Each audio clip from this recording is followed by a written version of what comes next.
आज की वीडियो में हम पढ़ेंगे क्लास 8 का चैप्टर नंबर 8 जिसका नाम है cell structure and function. Cells की स्ट्रक्चर एंड फंक्शन की हम बात कर रहे हैं। इसकी डिस्कवरी किसने की थी? इसकी डिस्कवरी की रॉबर्ट हुक ने इन 1665 इन कॉर्क कॉर्क में की। अब ये कॉर्क है क्या? Cork is the part of the bark of a tree. फिर है डेफिनेशन। जो सेल है वो किसी भी ऑर्गेनिज्म की basic smallest structural and functional unit होती है। इसके बाद है सेल नंबर। सभी ऑर्गेनिज्म में सेल्स का नंबर वेरी करती है। ह्यूमन बॉडी में सेल्स का नंबर ट्रिलियंस में होता है, जबकि जो प्रोटोजोन्स होते हैं जैसे कि अमीबा होते हैं उनमें सेल्स का नंबर केवल एक ही होता है। जो सेल्स का साइज और शेप होता है वह भी वेरी करता है। Different groups of cells perform a variety of functions. Next है सेल शेप एंड साइज। जो सेल्स का शेप होता है वो भी डिफरेंट होता है, जैसे कि राउंड, स्फेरिकल, इलोंगेटेड, और इसका साइज भी डिफरेंट होता है।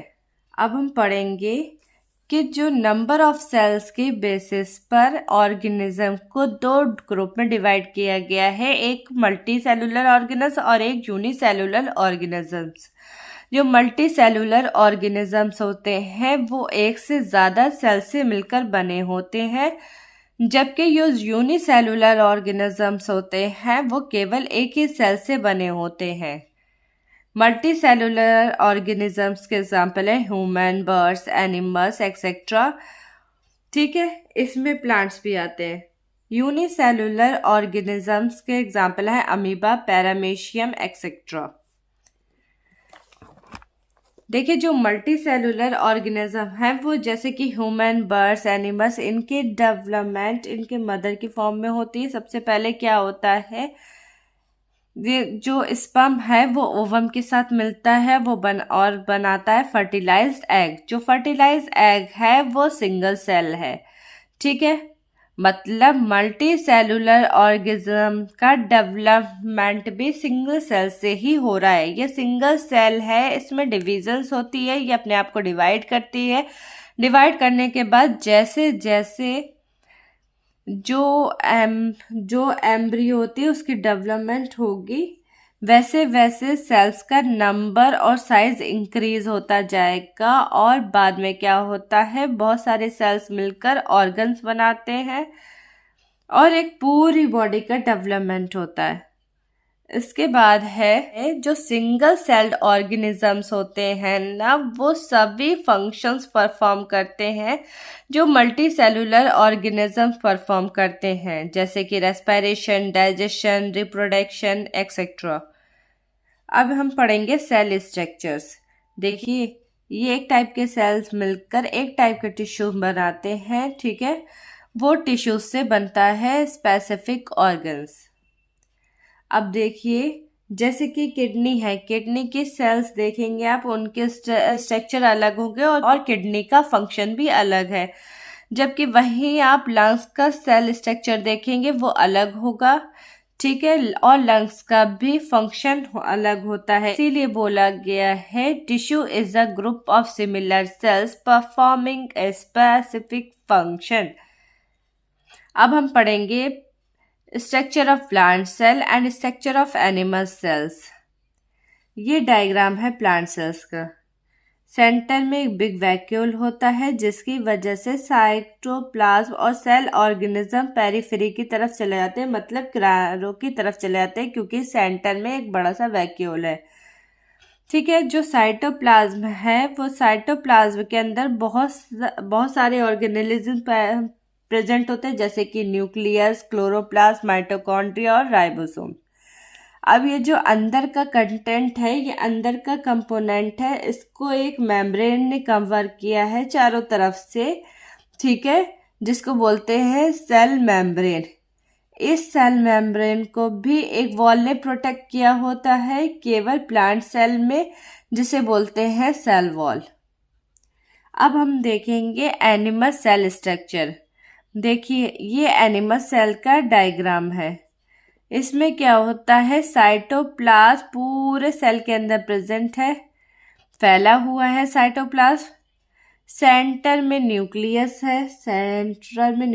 है, इसमें जो वैक्यूल का साइज होता है वो छोटा छोटा होता है बहुत, और अंदर के जो पूरे कंपोनेंट्स है, ठीक है, अंदर का जो पूरा कंटेंट है इसको कवर कर रखा है एक मेम्ब्रेन ने, जिसको बोलते हैं सेल मेम्ब्रेन। अगर हम डिफरेंस की बात करें प्लांट सेल और एनिमल सेल में, तो डिफरेंस क्या है कि प्लांट सेल में जो वैक्यूल्स का साइज होता है वो बहुत बड़ा होता है, और एनिमल सेल्स में वैक्यूल का साइज छोटा होता है।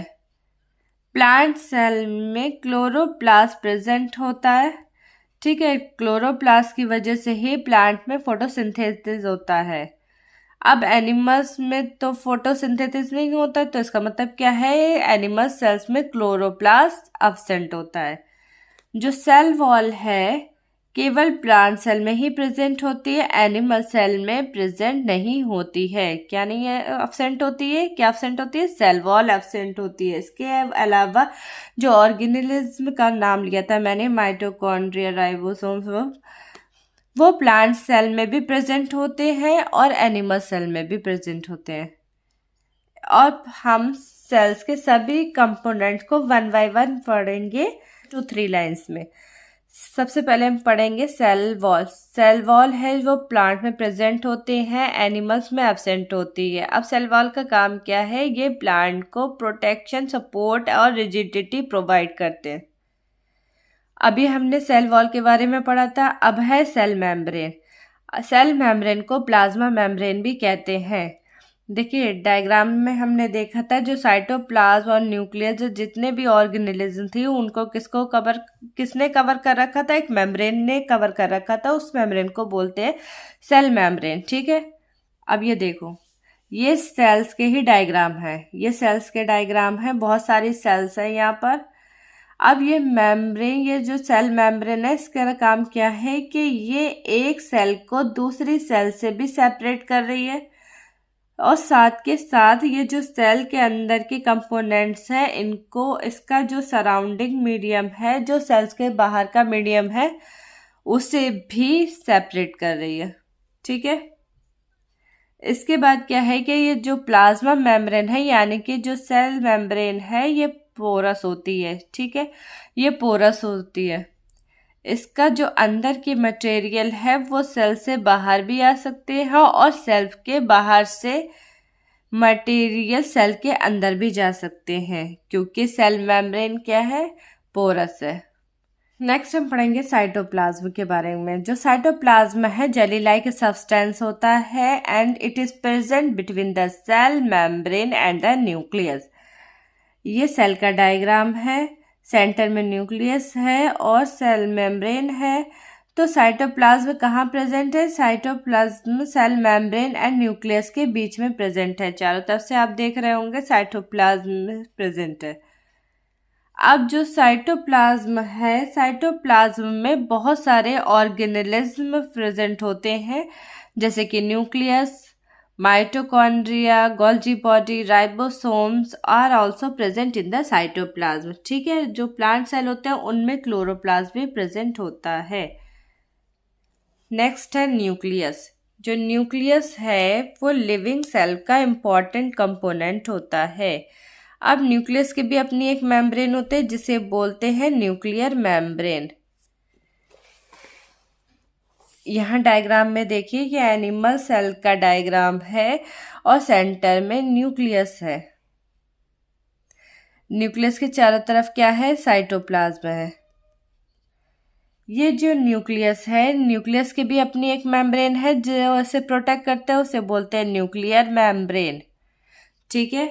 ये जो न्यूक्लियर मेम्ब्रेन है वो न्यूक्लियस को सेपरेट करती है साइटोप्लाज्म से, ठीक है। ये जो न्यूक्लियर मेम्ब्रेन है ये पोरस भी होती है, इसकी वजह से जो इम्पॉर्टेंट मटेरियल होते हैं ना वो न्यूक्लियस के अंदर जाते हैं, और कुछ मटेरियल न्यूक्लियस से बाहर भी आ सकते हैं इसी न्यूक्लियर मेम्ब्रेन के थ्रू। जब न्यूक्लियस को माइक्रोस्कोप में देखा तो स्मॉल स्फेरिकल बॉडी दिखाई दी न्यूक्लियस में स्मॉल स्फेरिकल बॉडी को बोलते हैं न्यूक्लियोलियस। अब ये जो न्यूक्लियोलियस है ठीक है, इसमें थ्रेड लाइक स्ट्रक्चर प्रेजेंट होते हैं जिसको बोलते हैं क्रोमोसोम्स। और ये जो क्रोमोसोम्स होते हैं ना, इन पर जीन्स होते हैं। यही जीन्स पेरेंट्स के ऑफस्प्रिंग से यानी कि पेरेंट्स से बच्चों में ट्रांसफर होते हैं। तभी हम बोलते हैं ना कि जो कैरेक्टर्स हैं ना वो पेरेंट्स से बच्चों में ट्रांसफर होते हैं। नेक्स्ट है क्लोरोप्लास्ट। क्लोरोप्लास्ट प्लांट सेल में प्रेजेंट होता है, एनिमल सेल में एब्सेंट होता है। क्लोरोप्लास्ट के अंदर क्लोरोफिल प्रेजेंट होता है। क्लोरोप्लास्ट को ग्रीन पिगमेंट भी बोलते हैं, जो कि क्लोरोप्लास्ट के अंदर क्लोरोफिल प्रेजेंट होता है। क्लोरोफिल को ग्रीन पिगमेंट भी बोलते हैं। जो पत्तों के अंदर हरा रंग होता है वो क्लोरोफिल की वजह से ही होता है, लेकिन क्लोरोफिल का मेजर फंक्शन होता है कि ये फोटोसिंथेसिस में हेल्प करते हैं। फोटोसिंथेसिस क्या है कि प्लांट अपना फूड खुद प्रिपेयर करते हैं सनलाइट की हेल्प से, कार्बन डाइऑक्साइड और वाटर की हेल्प से, उसे ही फोटोसिंथेसिस बोलते हैं। इसके बाद है वैक्यूल्स। वैक्यूल्स का साइज लार्ज होता है प्लांट्स में, जबकि स्मॉल होता है एनिमल सेल्स में।